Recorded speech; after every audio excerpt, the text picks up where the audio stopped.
അപ്പോൾ ഫഅലം അന്നല്ലാഹ ഖലഖനാ ഫി അഹ്സനി തഖ്വീം, ബെസ്റ്റ് രൂപത്തിൽ അള്ളാഹു നമ്മെ സൃഷ്ടിച്ചു. വഖലഖ ലനൽ അർള വമാ ഫീഹാ മിനൻ നഈം, ഭൂമിയും ഭൂമിയിലെ അനുഗ്രഹങ്ങളും അള്ളാഹു തആല നമുക്ക് സൃഷ്ടിച്ചു.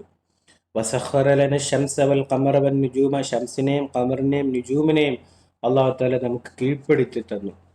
ഉണ്ടോ? അത് അവകളുടെ പൊസിഷനിൽ സഞ്ചരിക്കലോടുകൂടെ തന്നെ നമുക്ക് അള്ളാഹു തആല തസ്ഖീർ നടത്തി തന്നു. സൂര്യന്റെ ചലനത്തിനൊത്ത് നമ്മുടെ നിസ്കാരങ്ങളെ ക്രമീകരിച്ച്, സൂര്യൻ ഉദിക്കുന്നതിന് മുമ്പായിട്ട് സുബഹി നിസ്കരിച്ച്, സൂര്യൻ മധ്യാഹ്നത്തിൽ നീങ്ങിക്കഴിഞ്ഞാൽ നമ്മൾ ളുഹുർ നിസ്കരിച്ച്, സൂര്യൻ അസ്തമയത്തോട് അടുക്കുന്നതിന് മുമ്പായിക്കൊണ്ട് അസറിന് സമയം കണ്ട്, അസ്തമിച്ചു കഴിഞ്ഞാൽ അസർ നിസ്കരിച്ച്, സൂര്യൻ പോയിക്കൊണ്ട് പൂർണ്ണമായും ഇരുട്ടായി കഴിഞ്ഞാൽ ഇശാ നിസ്കരിക്കുന്നു. ഇങ്ങനെ സൂര്യനൊത്ത് അള്ളാഹു താല നമുക്ക് സമയം ക്രമീകരിച്ചു തന്നു.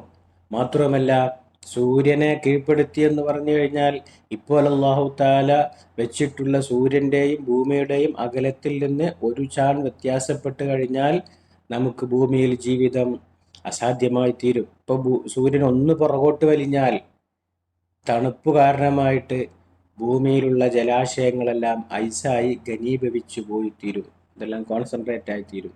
അല്ലെങ്കിൽ സൂര്യൻ ഒന്ന് മുന്നോട്ട് വരികയാണെങ്കിലോ ചൂട് കാരണമായിട്ട് ഈ ഭൂമിയിലെ ഐസ് മലകളെല്ലാം ഉരുകിപ്പോകും. വിശിഷ്യ മാലിദ്വീപിന് അഡ്രസ്സ് പോലും ഉണ്ടാവുകയില്ല. ഹിമാലയത്തിലെ മഞ്ഞുകൾ ഉണങ്ങി അതുകൾ മെൽറ്റായിക്കൊണ്ട് വന്നു കഴിഞ്ഞാൽ ഒരുപാട് ദ്വീപുകൾ നഷ്ടപ്പെടും. അപ്പോൾ അള്ളാഹു താല ഒരു കൃത്യമായ പൊസിഷനിൽ സൂര്യനെ അവിടെ താങ്ങി വെച്ചിട്ടുണ്ട്. അത് അള്ളാഹു താല നമുക്ക് തസ്ഖീർ ചെയ്തു തന്നതാണ്.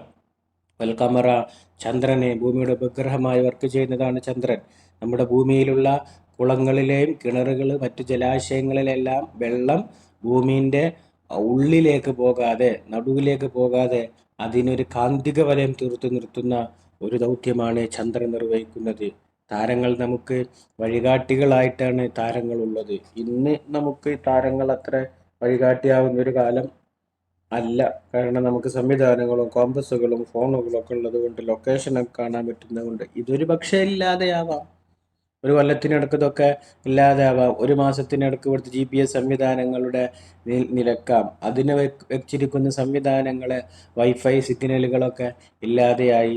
നെറ്റ് പ്രൊവൈഡ് ചെയ്യുന്ന കാര്യങ്ങളും WLAN സർവീസുകളൊക്കെ അതൊക്കെ ഇപ്പോൾ അള്ളാഹു താല വിചാരിച്ച് ഇല്ലാതാക്കി കഴിഞ്ഞ് കഴിഞ്ഞാൽ വീണ്ടും മനുഷ്യന് സൂര്യനെ നോക്കി സമയം കണ്ട്, ചന്ദ്രനെ നോക്കി കാര്യങ്ങൾ തീരുമാനിച്ച്, നക്ഷത്രത്തെ നോക്കിക്കൊണ്ട് വഴി മനസ്സിലാക്കി, ദിശകൾ മനസ്സിലാക്കുന്ന രീതിയിലേക്ക് മനുഷ്യന് മാറാൻ ഇത്ര പണിയൊന്നുമില്ല. 5 കൊല്ലം മുമ്പ് വന്ന കൊറോണ നമ്മെല്ലാം പഠിപ്പിച്ചു. എല്ലാത്തിൻ്റെയും മികവിൽ അഹങ്കരിച്ചിരുന്ന മനുഷ്യനെ ലോകത്തെ മൊത്തം നിശ്ചലമാക്കിക്കൊണ്ട് അള്ളാഹു താല കണ്ണിൽ പോലും കാണാത്ത ഒരു വൈറസ് കൊണ്ട് ലോകത്തെ പഠിപ്പിച്ചത് ഓരോ ഉണർത്തലുകളാണ്. അപ്പോൾ ഇപ്പോഴും അള്ളാഹു താല നമുക്ക് സംവിധാനിച്ചിട്ടുള്ള ഭൂമിയിലെ ഉപകരണങ്ങൾ അത് അള്ളാഹു മനുഷ്യന് വേണ്ടി കീഴ്പ്പെടുത്തിയതാണ്.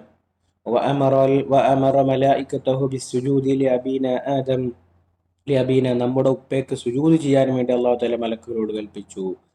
ലിമ അല്ലമഹു മിനൽ ഉലൂം, അറിവുകൾ പഠിച്ച സമയത്ത്, അറിവുകൾ പറഞ്ഞു കൊടുത്ത സമയത്ത്, ഇൽമുകൾ പറഞ്ഞു കൊടുത്ത സമയത്ത് അള്ളാഹു ജല്ല ജലാലുഹു ആദം നബി അലൈഹിസ്സലാമിന് സുജൂദ് ചെയ്യാൻ വേണ്ടി മലക്കുകളോട് കൽപ്പിച്ചു.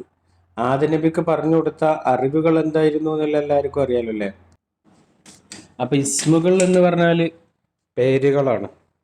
അപ്പൊ പേരുകൾ പഠിപ്പിച്ചു കൊടുത്തു പറഞ്ഞാൽ അപ്പൊ ഫീൽഡില് കർമ്മങ്ങൾ പഠിപ്പിച്ചു കൊടുത്തിട്ടില്ലേ? അങ്ങനെ ചോദ്യം വരും. എല്ലാത്തിൻ്റെയും പേര് ഇപ്പൊ പേന, വാച്ച്, മൊബൈല്, ലാപ്ടോപ്പ്, കമ്പ്യൂട്ടർ, സിമ്മിന്റെ ഇജക്ടർ, അങ്ങനെ മൊബൈല്, കമ്പ്യൂട്ടർ, അതിന്റെ ആക്സസറീസ്. നമുക്കിപ്പോ മൊബൈലും കമ്പ്യൂട്ടറും അതിന്റെ ആക്സസറീസുകളെ നമ്മളെ വായിലേക്ക് പെട്ടെന്ന് വരുള്ളൂ. അതല്ലാത്ത എന്തെല്ലാം സംഗതികളുണ്ട്. ഓട്ടോമൊബൈലുമായി ബന്ധപ്പെട്ട്, എയറോനോട്ടിക്കുമായി ബന്ധപ്പെട്ട്, ഒരു വാഹനവുമായി ബന്ധപ്പെട്ട്, ഒരു വിമാനവുമായി ബന്ധപ്പെട്ട എന്തെല്ലാം പദങ്ങൾ ലോകത്തുണ്ട്. അപ്പൊ അങ്ങനെ പിന്നെ എന്തെല്ലാം ഉണ്ടോ അതെല്ലാം പഠിപ്പിച്ച്, ആശയത്തെ പഠിപ്പിച്ച്, ആശയത്തിന്റെ നാമങ്ങൾ പഠിപ്പിച്ച്, ആശയത്തിന്റെ വിശേഷങ്ങൾ പഠിപ്പിച്ച്, അഡ്ജക്റ്റീവും ആഡ്വർബും പ്രൊനൗണും പ്രപ്പോസിഷനും കൺജക്ഷൻസുകളും ആർട്ടിക്കിളുകളും എല്ലാം അല്ലാഹു തആല ആദം നബിക്ക് പഠിപ്പിച്ചു കൊടുത്തു. അല്ലമ ആദമ അസ്മാ കുല്ലഹ, ഇസ്മുകളെ പഠിപ്പിച്ചു കൊടുത്തിട്ട് അല്ലാഹു തആല പറയാ ഇസ്മുകളല്ല കുല്ലഹ, ഇസ്മുകൾ എന്ത് ചെയ്യും? മൊത്തം അള്ളാഹു താല ആർക്ക് പഠിപ്പിച്ചു കൊടുത്തു? അള്ളാഹ്ക്ക് പഠിപ്പിച്ചു. ആദ്യം നബിക്ക് എന്ത് ചെയ്തു? അള്ളാഹു താല പഠിപ്പിച്ചു കൊടുത്തു. ഇവിടെ വണ്ടറായ പലതും ഉണ്ട്. അങ്ങനെ അള്ളാഹു താല ആദ്യം നബിക്ക് പഠിപ്പിച്ചു കൊടുത്തിട്ട്, അപ്പൊ ഇൽമ കിട്ടിയ സമയത്ത് ആദം നബി പിന്നെ അവരിൽ മികച്ച ആളായി മാറി. ഇൽമ കിട്ടിയ സമയത്ത് ആദം നബി അവരിൽ ആരായി തീർന്നു? മികച്ച ആളായി തീർന്നു. അതുവരെ മലക്കുകള് ആകാശമാണിരുന്നു. ഇബിലീസ് അവിടെ മലക്കുകളുടെ ടീച്ചേഴ്സായിട്ട് അവനാണ് അവിടെ സ്വരവിഹാരം നടത്തിയത്. ശേഷം ഒരാലിം അങ്ങോട്ട് കടന്നു വരിക. അവിടെയാണ് അതിൻ്റെ പോയിന്റ് മനസ്സിലാക്കേണ്ടത്. അവിടെ ഒരു ആലിമ് അങ്ങോട്ട് കടന്നു വന്ന സമയത്ത് ആബിദീങ്ങളായ മറ്റു ആളുകൾക്കുള്ള സ്ഥാനം അവിടെ പിന്നെ മാറുകയാണ്. പിന്നെ ആ ലോകത്ത് അതുവരെ സംഭവിക്കാത്ത ഒന്ന് പിന്നെ അവിടെ സംഭവിക്കുക. അതുവരെ അള്ളാഹുവിനാണ് ആളുകൾ സുജൂദൊക്കെ ചെയ്തിരുന്നത്. എന്നാൽ അവർക്ക് അള്ളാഹിനെ മാത്രമേ മലക്കുകൾക്കൊക്കെ അറിയുള്ളൂ. അങ്ങനെ പിന്നെ ഒരാലിമിന് അള്ളാഹുത്താൽ അവിടെ വിദൂര ചിന്തയും ദൃഷ്ടിയുമുള്ള അള്ളാഹു ജല്ല ജലാലുഹു ഒരാലിമിനെ കൊണ്ടുവന്ന് ആ ആലിമിനെ ബഹുമാനിക്കാൻ വേണ്ടി പറയുന്ന സമയത്ത് ഇബിലീസ് അത് അംഗീകരിക്കാതിരിക്കുമ്പോഴാണ് പിന്നെ ഭൂമിയുടെയും പ്രപഞ്ചത്തിൻ്റെയും മറ്റൊരു ദിശ അവിടെ തിരിഞ്ഞു വരുന്നത്. അങ്ങനെ ഇൽമു പറഞ്ഞു കൊടുത്തപ്പോൾ മുതലാണ് ആദം നബിക്ക് എന്താ അവിടെ വന്നത്?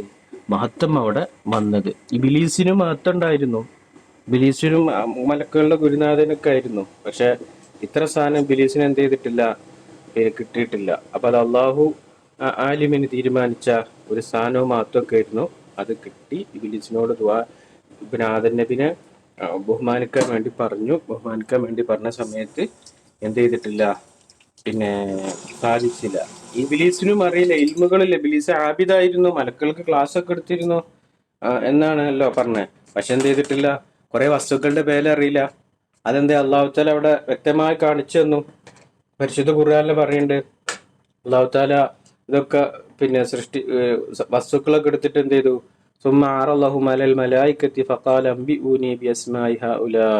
എല്ലാ സാധനങ്ങളെയും കാണിച്ചു കൊടുത്തിട്ടുണ്ട്. ഇപ്പൊ നമ്മളെ ഭൂമിയിൽ ഇപ്പൊ ഉള്ള വിമാനത്തിന്റെ പാർട്സുകളാവട്ടെ, മൊബൈലിന്റെ ആക്സസറീസുകളാവട്ടെ, എന്ത് ഗാഡ്ജറ്റും ആവട്ടെ, അതെല്ലാം എടുത്തുകൊണ്ട് അള്ളാഹു താല പിന്നെ അത് മലക്കുകളോട് പറഞ്ഞു, അമ്പി ഊനി ബി അസ്മായി ഹാവുല, അതിന്റെ പേരൊക്കെ നിങ്ങൾ പറഞ്ഞല്ലേ. അപ്പൊ മലക്കുകൾ എന്ത് പറഞ്ഞു? ഞങ്ങൾക്കറിയില്ല, നീ പറഞ്ഞു തന്നാതല്ല, അതൊക്കെ അറിയില്ല എന്ന് പറഞ്ഞു. അപ്പൊ ഉണ്ടോ, മലക്കുകൾക്ക് അറിയാത്ത, ബിലീസിനടക്കം അറിയാത്ത സാധനമുണ്ട്. അപ്പൊ അള്ളാഹു താല എന്ത് ചെയ്തു? അത് പഠിപ്പിച്ചു കൊടുത്ത്. അപ്പൊ അതിൽ ബിലീസും അതിൽ പെട്ടിട്ടുണ്ട്. അപ്പൊ ആദം നബിനോട് സുജൂദി, ആദം നബിനെ ബഹുമാനിക്കാൻ വേണ്ടി പറഞ്ഞു. നമ്മൾ ഇന്ന് കാണുന്ന മാതിരിയുള്ള പരമമായ വണക്കമുള്ള അള്ളാഹുവിന് മാത്രം ചെയ്യാൻ പറ്റുന്ന മറ്റു സൃഷ്ടികൾക്ക് ചെയ്താൽ കുഫറായി പോകുന്ന ആ ഒരു സുജൂദല്ല. സുജൂദ് ഇൻഹിനാഇൻ എന്ന് തന്നെയാണ് പറയണത്. പിന്നെ കുനിയലിന്റെ സുജൂദ് അതല്ല. ഇനി സാധാ ചെയ്യുന്ന സുജൂദാണെങ്കിലും അത് ഇലാഹാണ് എന്ന നിലക്കുള്ളതല്ല, ഉസ്താദാണ് എന്ന നിലക്ക് ബഹുമാനിച്ചുകൊണ്ട് കൊടുത്തതാണ്. അത് അള്ളാഹു താല എന്താണ് പറഞ്ഞതാണ്. വളരെ വ്യത്യാസം ഉണ്ട് ആ രണ്ട് അതിൻ്റെ രീതികൾ. എനിവേ ഇബിലീസ് എന്ത് ചെയ്തു? അതിന് he was not ready to accept. അവൻ ഉസ്താദിനെ ബഹുമാനിക്കാൻ തയ്യാറായില്ല. അറിവ് പറഞ്ഞു തന്ന ഗുരുനാഥനക്ക് അർഹമല്ല എന്നുള്ളത് അവന് അതുവരെ ഉണ്ടായിരുന്ന മറ്റു മഹത്വങ്ങളും സ്ഥാനങ്ങളിൽ നിന്നും ഇടിവ് വരാനും അള്ളാഹുവിൻ്റെ അനുഗ്രഹത്തിൽ നിന്ന് ആട്ടി അകറ്റപ്പെടാനുമുള്ള ഒരു കാരണമായി മാറി. അപ്പോൾ ഈ ലോകത്ത് ഏറ്റവും ആദ്യം നടന്ന, ഈ പ്രപഞ്ചത്തിൽ ഏറ്റവും ആദ്യം നടന്ന ഒരു വ്യത്യസ്തമായ സംഭവം, ഒരു ക്രമക്കേട്, ഒരു ഡിസോർഡർ, അത് അധ്യാപകൻ ആദരിക്കാത്തതിൻ്റെ പേരിൽ സംഭവിച്ചതാണെന്ന് ലോകം മനസ്സിലാക്കേണ്ടതുണ്ട്. ഓക്കെ, അങ്ങനെ എല്ലാം ആദ്യ നബിക്ക് പഠിപ്പിച്ചു കൊടുത്ത് വൽ മൗതി അലൽ ഇസ്ലാം. ആദം നബിക്ക് അള്ളാഹു താല പഠിപ്പിച്ചു കൊടുത്ത്, അങ്ങനെ ആദം നബിക്ക് പഠിപ്പിച്ചു കൊടുത്ത് പിന്നെ ബാക്കിയുള്ളത് നമ്മളവിടെ വായിച്ചതുപോലെ. പിന്നീട് അള്ളാഹു താല നമ്മോട് കൽപ്പിച്ചു അമറനാ ബിത്തഖ്വ വൽ മൗതി അലൽ ഇസ്ലാം. തഖ്വ കൊണ്ട് ജീവിച്ച് മുസ്ലിമായി മരിക്കാൻ അള്ളാഹു നമ്മോട് കൽപ്പിച്ചു. യാ അയ്യുഹല്ലദീ, എന്താ അള്ളാഹു താല പരിശുദ്ധമായ ഖുർആനിൽ പറഞ്ഞത്? യാ അയ്യുഹല്ലദീന ആമനൂ ഇത്തഖുല്ലാഹ ഹഖ്ക തുഖാതി വലാ തമൂതുന്ന ഇല്ലാ വഅൻതും മുസ്ലിമൂൻ. അല്ലയോ സത്യവിശ്വാസികളെ, നിങ്ങൾ അള്ളാഹുവിനെ സൂക്ഷിക്കണേ, തഖ്വ കാണിക്കണേ. എന്താണ് ഈ തഖ്വ എന്ന് പറഞ്ഞാൽ? തഖ്വ എന്ന് പറഞ്ഞാൽ നിസ്കരിക്കുന്ന സമയത്ത് ഇങ്ങനെ കണ്ണ് ചിമ്പിക്കൊണ്ട് പരിസരങ്ങളേക്കൊന്നും ഇങ്ങനെ നോക്കാതെ അള്ളാഹുവിനെ മാത്രം ഇങ്ങനെ ഉദ്ദേശിച്ച് കൈ കെട്ടുക എന്നുള്ളത്, അതല്ല തഖ്വ എന്ന് പറഞ്ഞാൽ. അത് തഖ്വയുടെ ഒരടയാളമാണ്. തഖ്വയുള്ള ആളുകൾക്ക് അങ്ങനെ പറ്റുള്ളൂ. തഖ്വ എന്ന് പറഞ്ഞാൽ ചെയ്യാൻ പറഞ്ഞത് ചെയ്യുക, ചെയ്യണ്ട എന്ന് പറഞ്ഞത് ചെയ്യാതിരിക്കുക. അതവിടെ പറയുന്നു. വത്തഖ്വ വ ഇംതിസാലു അവാമിരില്ലാഹ് വജ്തിനാബു നവാഹിഹി. ഇംതിസാലു ആമിരില്ല, അള്ളാഹുവിന്റെ കൽപ്പനകളെ ശിരസാ വഹിക്കുക. അവാമിർ, അള്ളാഹു താല നമ്മോട് പലതും കൽപ്പിച്ചിട്ടുണ്ട്. നിർബന്ധമായും കൽപ്പിച്ചതിനെ നിർബന്ധപൂർവം ശിരസാ വഹിക്കുക. ആ ശിരസാ വഹിക്കുക എന്ന് പറഞ്ഞാൽ നമ്മളത് അങ്ങനെ ഉണ്ട് തലയിലുണ്ട് ഏറ്റെടുക്കുക. അതിൻ്റെ കാര്യകാരണങ്ങളെയോ അതിൻ്റെ യുക്തിഭദ്രതയോ ചർച്ച ചെയ്യാതെ അത് നമ്മിലേക്ക് എത്രത്തോളം സൗകര്യമാം വിധം വരുന്നുണ്ട് അല്ലെങ്കിൽ സൗകര്യമല്ലാ വിധം വരുന്നുണ്ട് എന്ന് മനസ്സിലാക്കിക്കൊണ്ട് അതിനെ ബുദ്ധിയുടെയും സൗകര്യത്തിൻ്റെയും ഒക്കെ തുലാസിൽ ഇട്ടുകൊണ്ട് വേണയോ വേണ്ടോ എന്ന തീരുമാനത്തോടുകൂടെ നമുക്കനുകൂലമാക്കുന്നതിന് കൽപ്പന സ്വീകരിക്കാതെ എന്താൻ പറ്റൂല, അത് പറയാൻ പറ്റൂല.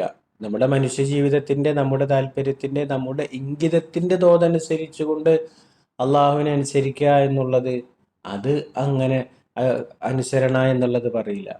മനുഷ്യന്റെ ആഗ്രഹവും അവന്റെ ശാരീരികവും മാനസികവും വ്യക്തിപരവുമായ എല്ലാ വിഷയങ്ങൾ അവിടെ ഉണ്ടായിരിക്കെ തന്നെ അള്ളാഹുവിന്റെ കൽപ്പനകൾ അനുസരിക്കുമ്പോഴാണ് ഇംതിസാൽ വരിക. പിന്നെ വജിത്തിനാബു നവാഹിഹി, അള്ളാഹു നിരോധിച്ച കാര്യങ്ങളെ അതിനെ വെടിയുകയും ചെയ്യുക. അത് അവിടുന്നാണ് തഖ്വ രൂപപ്പെട്ടു വരുന്നത്. അതാണ് ഒരാൾ മുത്തഖി എന്ന് പറയുന്നത്. അതാണ് നമ്മളെ കൂട്ടത്തിൽ ബേസിക് ധാരാളം മുസൽമാന്മാരുണ്ട്, സ്കരിക്കുന്ന ആളുകളുണ്ട്, അടിസ്ഥാനപരമായിട്ട് കള്ളു കുടിക്കാത്ത ആളുകളുണ്ട്, പലിശ ചെയ്യാത്ത ആളുകളുണ്ട്, വ്യഭിചാരത്തിന് പോകാത്ത ആളുകളുണ്ട്. അങ്ങനെ കുറെ ആളുകളുണ്ടാകുന്ന സമയത്ത് നമ്മൾ ഒരു മൊത്തത്തിൽ ആല മുത്തഖി എന്ന് പറയില്ല. നല്ല എടുത്തറിയപ്പെട്ട ആരെങ്കിലും ഉണ്ടെങ്കിൽ പൊതുവേ നമ്മൾ സാധാരണയായിട്ട് ആളൊരു മുത്തഖിയാന്ന് പറയുകയുള്ളൂ. അപ്പം എന്താ മുത്തഖി എന്ന് പറഞ്ഞാൽ പ്രയാസങ്ങൾ വരുമ്പോഴും അള്ളാഹുവിനനുസരിക്കുന്നു, റിസ്ക് ഉണ്ടായിട്ട് പോലും അള്ളാഹുവിന് തെറ്റു ചെയ്യുന്നില്ല. ഇങ്ങനെ ഉള്ള ആ ഒരു സമ്പൂർണതയിലേക്ക് വരണം. അപ്പോഴാണ് തഖ്വ പൂർണ്ണമാവുക. ഇനി അവിടെ ഒരു ലോജിക് സ്റ്റെപ്പ് എടുക്കുകയാണ് മുസന്നിഫ്. ഇപ്പം ചെയ്യാൻ പറഞ്ഞത് ചെയ്യുക, ചെയ്യണ്ട എന്ന് പറഞ്ഞത് ചെയ്യാതിരിക്കുക.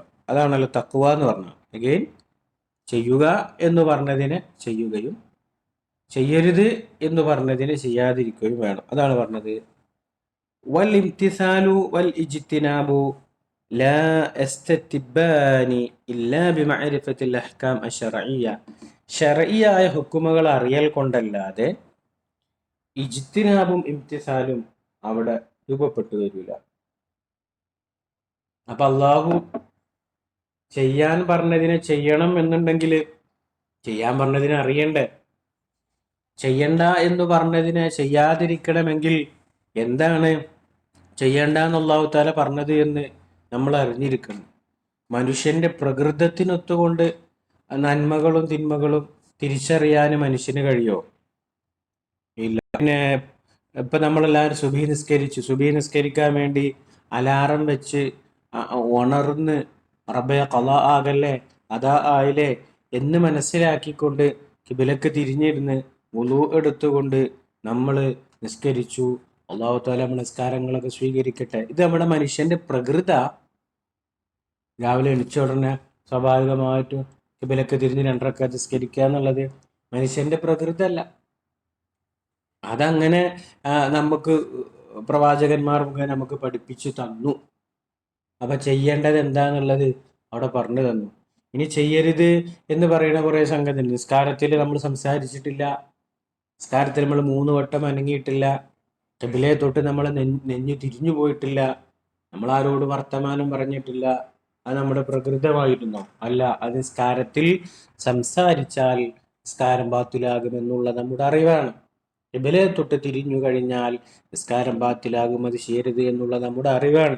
അപ്പൊ നിസ്കരിക്കണം എന്നുള്ള നമ്മുടെ അറിവും നിസ്കാരത്തിൽ ഇന്നത് പാടില്ല എന്നുള്ള നമ്മുടെ അറിവും ഇതൊരു നിസ്കാരം എന്നുള്ളത് ജസ്റ്റ് ഒരു എക്സാമ്പിൾ ആയിട്ട് ഞാൻ പറഞ്ഞതാണ്. ഇങ്ങനെ മനുഷ്യന്റെ ജീവിതത്തിന്റെ അഖില മേഖലകളെയും സ്പർശിക്കുന്ന ഒരു മതം, ആ മതത്തിൽ എവിടെയാണ് അമ്രുള്ളത്, ടു ബി ഒബെയ്ഡ്, എവിടെയാണ് നെഹി ഉള്ളത്, ടു ബി അബാൻഡൻഡ്, അതിനെ ഉപേക്ഷിക്കാൻ.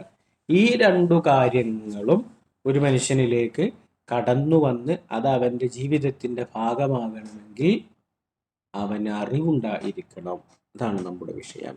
അപ്പൊ ഈ രണ്ടു സംഗതികളും രൂപപ്പെട്ടു വരില്ല ഇല്ലാ ബിമഅരിഫത്തിൽ അഹ്കാം അശ്ശർഇയ്യ, ശർഇയായ ഹുക്കുമുകളെ കുറിച്ച് ഇവനക്ക് അറിയൽ കൊണ്ടല്ലാതെ. ശർഇയായ ഹുക്കുമുകളെ കുറിച്ച് ഞാൻ ഉണ്ടാകുമ്പോളെ പിന്നെ അമ്രും നഹിയും എൻ്റെ ജീവിതത്തിൽ സാർത്ഥമാവുകയുള്ളൂ. വൽ ഇൽമു ബിൽ അഹ്കാമി ശർഇയ്യ അൽ അമലിയ ഹുവൽ ഫിഖ്ഹു വൽ ഇൽമു, അപ്പൊ അറിവ്, ബിൽ അഹ്കാമി ശർഇയ്യ, ശർഇയായ ഹുക്കുമുകൾ കൊണ്ട്, മതവിധികൾ കൊണ്ടുള്ള ഈ ഇൽമ്, അൽ അമലിയ, കർമ്മപരമായ, കർമ്മത്തെക്കുറിച്ചുള്ള ഇൽമ് ധാരാളമുണ്ട്.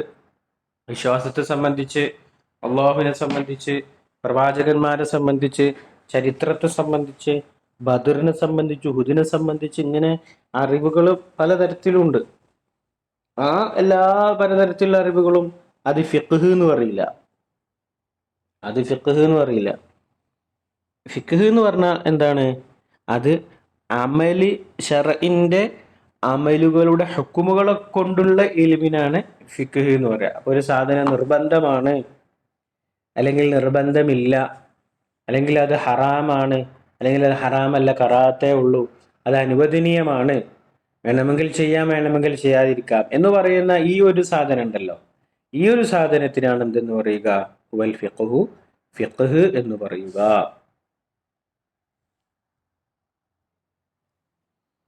വ ഇമാമുന ഫിൽ ഫിഖ്ഹി, ഫിഖ്ഹിൽ നമ്മുടെ ഇമാമ്, ഇമാമുൽ അഇമ്മ, ഇമാമുമാരുടെ ഇമാമായ.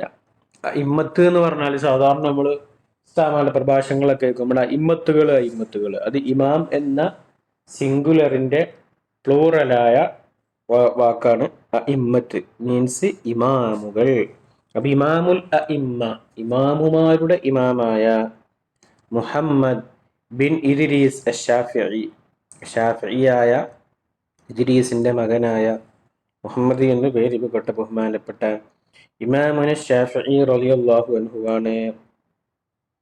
വഖദ് സ്വന്നഫൽ ഉലമാ ഫിൽ ഫിഖ്ഹി ഷാഫിഈ, ഷാഫിഈയായ ഫിഖ്ഹിൽ, ഷാഫിഈയായ ഫിഖ്ഹ് എന്ന് പറഞ്ഞാൽ ഇമാം ഷാഫിയും ഇമാം ഷാഫിയുടെ ശിഷ്യഗണങ്ങളും പറഞ്ഞു വെച്ച അഭിപ്രായങ്ങളും അവരുടെ നിലപാടുകളും അവരുടെ രീതികളുമാണ് ഷാഫിഈ ഫിഖ്ഹ് എന്ന് പറയുന്നത്, ഷാഫി സ്കൂൾ എന്ന് പറയുന്നത്. ആ ഷാഫി സ്കൂളിൽ ഉലമാക്കൾ രചിച്ചിട്ടുണ്ട് കുതുബൻ അദീദ, എണ്ണമറ്റ ഗ്രന്ഥങ്ങൾ അവർ രചിച്ചിട്ടുണ്ട്. ഫമിൻഹ അൽ മബ്സൂത, ആ ഷാഫി മദ്ഹബിലെ അഇമ്മത്തുകൾ രചന നടത്തിയ കിതാബുകളിൽ മബ്സൂത്തയായവകളുണ്ട്. What is മബ്സൂത്ത? മബ്സൂത്ത എന്ന് പറഞ്ഞാൽ ബൃഹത്തായ ഗ്രന്ഥങ്ങൾ, വിശാലമായി എഴുതി വച്ച് അതിൻ്റെ രീതികൾ ചെയ്ത് ചാപ്റ്ററുകളാക്കിക്കൊണ്ട് എഴുതിയിട്ടുള്ള ബൃഹത്തായ ഗ്രന്ഥങ്ങൾ, വോള്യങ്ങളുള്ള 10-ലും 15-ലും 20 വോള്യങ്ങളുള്ള ബൃഹത്തായ ഗ്രന്ഥങ്ങൾ ഈ ഫിഖ്ഹിൽ ഉണ്ട്. വമിൻഹ അൽ മുഖ്തസറ, ഈ ഗ്രന്ഥങ്ങളിൽ തന്നെ മുഖ്തസറായ ഗ്രന്ഥങ്ങളുമുണ്ട്, സംഗ്രഹിച്ച സംക്ഷിപ്തമായ ബൃഹത്തല്ലാത്ത ഗ്രന്ഥങ്ങളുമുണ്ട്. അതായത് ബൃഹത്തായ ഗ്രന്ഥങ്ങളിലേക്കൊക്കെ സൂചന നൽകിക്കൊണ്ട് അതിലുള്ളതെല്ലാം പൂർണ്ണമായും ഉൾപ്പെടുത്താത്ത ഒരു ചുരുങ്ങിയ അതിൻ്റെ സിനോപ്സിസ് മാത്രം വരുന്ന സാധനങ്ങൾ വരുന്നതും ഉണ്ട്. വമിൻ അഷ്ഹരി മുഖ്തസറാത്തിഹി, ഷാഫിഈ ഫിഖ്ഹിലെ സംഗ്രഹ ഗ്രന്ഥങ്ങളിൽ സുപ്രധാനമാണ് കിതാബു ഫതുൽ മുഈൻ ബിശർഹി ഖുറത്തുൽ ഐനി ബി മുഹിമ്മാത്തിദ്ദീൻ. ഖുറത്തുൽ ഐൻ എന്ന കിതാബിന്റെ ഷർഹായ ഒരു മെയിൻ കിതാബ് അതിന്റെ വിശദീകരണമായി വന്ന കിതാബായ ഫത്തുൽ മൊയ്ൻ. അപ്പൊ രണ്ട് കിതാബ് നമ്മൾ പഠിച്ചു. ഖുറത്തുൽ പറഞ്ഞു, ഫത്തുൽ മൊയ്നും പറഞ്ഞു. ഖുറത്തുൽ ഐൻ എന്നതിന്റെ എക്സ്പ്ലനേഷൻ ആയിട്ടാണ് ഫത്തുൽ മൊയ്ൻ വരുന്നത്. വക്കിലാഹുമ, ഇത് രണ്ടും, ഈ ഖുറത്തുൽ ഐൻ എന്നതും ഫത്തുൽ മൊയ്ൻ എന്നതും, ലിശൈഖ് അൽ അലാമ അൽ മഖ്ദൂം അസ്സഗീർ അഹ്മദ് സൈനുദ്ദീൻ ബിൻ ഷെയ്ഖ് മുഹമ്മദ് അൽ ഗസാലി ബിൻ ഷെയ്ഖ് അല്ലാമ അൽ മഖ്ദൂം അൽ കബീർ സൈനുദ്ദീൻ അൽ മഅ്ബരി അൽ മലൈബാരി റഹിമഹുമുല്ലാഹു തആല റഹ്മതൻ വാസിഅ. ആരതാണ് ഫത്തുൽ മൊയ്നും ഖുറത്തുൽ ഐനൊക്കെ? അത് ബഹുമാനപ്പെട്ട മഖ്ദൂം രണ്ടാമൻ്റെതാണ്. മഖ്ദൂം രണ്ടാമൻ്റെ ഉപ്പയാരാണ്? അത് മുഹമ്മദ് ഗസാലിയാണ്. അവർ ആരുടെ മകനാണ്? അവർ ഒന്നാം മഖ്ദൂമിൻ്റെ മകനാണ് മുഹമ്മദ് ഗസാലി. മുഹമ്മദ് ഗസാലിയുടെ മകനാണ് രണ്ടാം മഖ്ദൂമായ ഫത്തുൽ മൊയ്ൻ്റെ മുസന്നിഫ്. അപ്പൊ ഇന്നലെ നമ്മൾ പഠിച്ച അദ്കിയ എന്നുള്ളത് ആരുടേതാ? അത് വലിയ മഖ്ദൂമിന്റെ, പൊന്നാനിയിൽ മറവിട്ട് കിടക്കുന്ന വലിയ മഖ്ദൂമിൻ്റെതാണ്. ഏത്? ഇന്നലെ നാം പഠിച്ച അദ്കിയ എന്നുള്ളത്. രണ്ടാമത്തതോ ഫത്തുൽ മൊയ്ൻ എന്നുള്ളതോ അത് രണ്ടാം മഖ്ദൂമായ ഈ ഒന്നാം മഖ്ദൂമിന്റെ മകന്റെ മകനായ, നേരെ മകനല്ല, മകന്റെ മകനായ മുഹമ്മദ് ഗസാലിയുടെ മകനായ രണ്ടാം മഖ്ദൂമിൻ്റെതാണ് ഫത്തുൽ മൊയ്ൻ റഹിമഹുല്ലാഹു തആല റഹ്മത്തൻ വാസിയ. ആ ഒരു ഫത്തുൽ മൊയ്ൻ ഉണ്ട്. ആ ഒരു ഫത്തുൽ മൊയ്നിന്റെ അതിലെന്തൊക്കെ വിഷയങ്ങളാണ് പറയുന്നത്, അതേ രീതിയിലൂടെയാണ് സഞ്ചാരങ്ങൾ കൊണ്ടുപോകുന്നത് എന്നുള്ളൊരു, അതിൻ്റെ ഒരു ഷോർട്ടായതിൻ്റെ ഒരു രത്ന ചുരുക്കം ആണ് നമ്മുടെ കയ്യിലുള്ള ഈ ഖുലാസ എന്ന് പറഞ്ഞ കിതാബ്. ഇതാണ് വഖദ് ഇഹ്താജ തുലാബു ഹാദൽ ആസ്വരി ഇലാ മുഖ്തസരിൻ യകൂനു തംഹീദൻ ലിഹാദൽ കിതാബ്. ഇത്രയും ബൃഹത്തായ ഫത്തുൽ മൊയ്ൻ എന്ന ഈ കിതാബിലേക്കുള്ള ഒരു തംഹീദ്, ഒരു തൊട്ടിവിരിക്കൽ, ഒരു വഴിവിരിക്കലിനൊക്കെ ഈ കാലഘട്ടത്തെ പഠിതാക്കൾ, വിദ്യാർത്ഥികൾ ആവശ്യമായി. ഫഹാദ ബിഹംദില്ലാഹി ദാക്കൽ മുഖ്തസർ, അൽഹംദുലില്ലാഹ്, ആ ഫത്തുൽ മൊയ്നിലേക്കുള്ള ഒരു ചവിട്ടുപടിയാണ് ഈ നമ്മുടെ കയ്യിലുള്ള ഖുലാസത്തുൽ ഫിഖ്ഹിൽ ഇസ്ലാമി എന്ന് പറഞ്ഞത്. നുസമ്മീഹി ഖുലാസത്തുൽ ഫിഖ്ഹിൽ ഇസ്ലാമി, ഇസ്ലാമിയായ ഫിഖ്ഹിന്റെ ഒരു ഖുലാസ, ഒരു രത്നച്ചുരുക്കം, ഒരു സിനോപ്സിസ് എന്ന് ഈ ഗ്രന്ഥത്തിൽ നമുക്ക് പേര് വിളിക്കാം. വഖദ് ഹവത് അഹമ്മൽ മസാഇൽ ഫിഖ്ഹിയ്യ, ഫിഖ്ഹിയായ മസ്അലകളിലെ ഇമ്പോർട്ടൻ്റ് ആയ സംഗതികളെ ഈ കിതാബിലുണ്ട്. അൽഹംദുലില്ലാഹ്, വലിയ അത്ഭുതം തന്നെയാണ് ബഹുമാനപ്പെട്ട ഉസ്താദിന്റെ ഖുലാസ എന്നുള്ള കിതാബ്.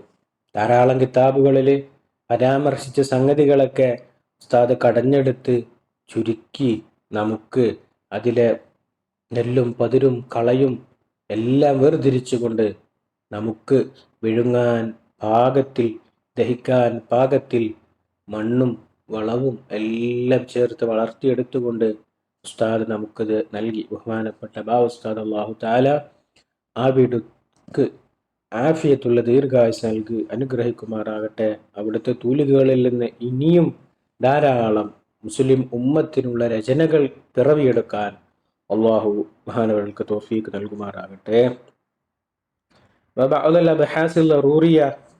അനിവാര്യമായ ചർച്ചകളും വൽ ഖലാൽ അസ്വരിയ, കാലഘട്ടത്തിലെ ചില സമസ്യകളും പ്രശ്നങ്ങളും ഒക്കെ ഈ കിതാബിൽ എന്ത് ചെയ്യുന്നുണ്ട്? ചർച്ച ചെയ്യുന്നുണ്ട്. പ്രത്യേകിച്ചും ഈ ചികിത്സയുമായി ബന്ധപ്പെട്ടുള്ള സ്ഥലങ്ങൾ വരുന്ന സമയത്ത് ആധുനിക ചികിത്സകൾ, ഓപ്പറേഷനുകൾ, അങ്ങനത്തെ ചർച്ചകൾ അവിടെ വരുന്നു.